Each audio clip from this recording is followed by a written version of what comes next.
बारिश की रिमझिम बूंदें पूरे कस्बे को भिगो रही थीं। प्रेम, एक 18 साल का कॉलेज फर्स्ट ईयर का छात्र, बस्ता कंधे पर लटकाए लाइब्रेरी की तरफ तेज कदमों से बढ़ रहा था। उसके कपड़े भीग चुके थे, पर उसकी आंखों में एक अलग सी चमक थी, जैसे आज कुछ नया होने वाला हो। जैसे ही वह लाइब्रेरी में दाखिल हुआ, सामने की खिड़की के पास बैठी एक महिला ने उसका ध्यान खींचा। उसके हाथ में किताब थी, सामने कॉफी का कप और बाल खुले थे। वो उम्रदराज लग रही थी, पर उसकी आंखों में कुछ ऐसा था जो रोक नहीं रहा था देखने से। वो थी अनन्या, 28 साल की एक इंग्लिश टीचर। शांत पर गहरी, अकेली पर सशक्त। प्रेम किताबें ढूंढने लगा, पर बार बार उसकी नज़र उसी पर पड़ती। अचानक एक किताब उसके हाथ से गिर पड़ी। अनन्या ने किताब उठाई और मुस्कुराकर उसे दी। पहली बार लाइब्रेरी आए हो क्या? प्रेम थोड़ी झिझक के साथ बोला। हाँ, और पहली बार किसी को इतना खूबसूरत भी देखा है। अनन्या हल्के से हंसी, लेकिन उसकी आंखों में कुछ पल को ठहराव आ गया। उस दिन के बाद लाइब्रेरी उनकी मुलाकात की जगह बन गई।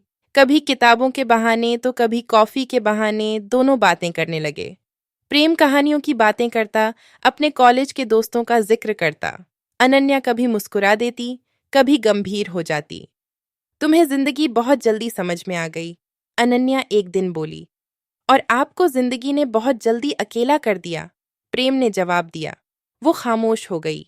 धीरे धीरे प्रेम को एहसास हुआ कि वो सिर्फ अनन्या से मिलना नहीं चाहता, वो उसके साथ जीना चाहता है।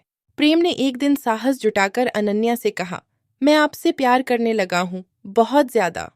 अनन्या कुछ पल चुप रही, फिर हंसी। प्रेम, तुम अभी 18 साल के हो, मुझे 28 साल हो गए हैं। ये प्यार नहीं, तुम्हारी भावुकता है। अगर इश्क उम्र देखता तो राधा कृष्ण की कहानी अधूरी होती। प्रेम बोला। अनन्या कुछ नहीं बोली, बस उसे देखती रही, जैसे दिल मान भी रहा था और डर भी रहा था। जब कॉलेज में लोगों को उनके मिलने जुलने का पता चला, बातें उड़ने लगीं। दोस्त ताने मारते, पड़ोसी कानाफूसी करते। अनन्या पर स्कूल में सवाल उठने लगे। 28 साल की औरत 18 साल के लड़के से मिलती है? अनन्या ने एक रात प्रेम से कहा, हम ये रिश्ता नहीं निभा सकते। तुम्हारी उम्र खेलने की है, न कि समाज से लड़ने की। प्रेम गुस्से से बोला, मेरी उम्र खेलने की थी, लेकिन अब जीने का मन है, आपके साथ। अनन्या की आंखों से आंसू बहने लगे। लेकिन वो चली गई, नौकरी छोड़ दी, शहर छोड़ दिया। प्रेम टूट गया।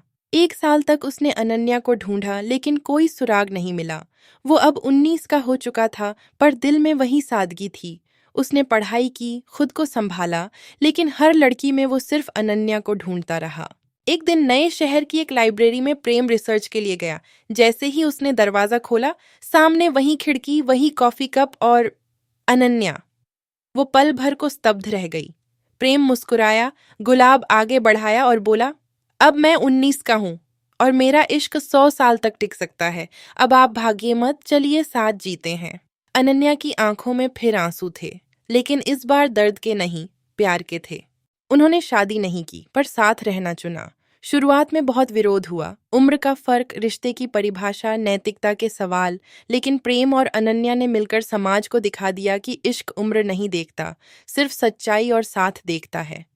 आज भी जब बारिश होती है, अनन्या और प्रेम उसी खिड़की के पास बैठकर कॉफी पीते हैं। लोग अब उन्हें सवालों से नहीं, प्रेरणा से देखते हैं। अगर स्टोरी अच्छा लगा तो सब्सक्राइब जरूर करें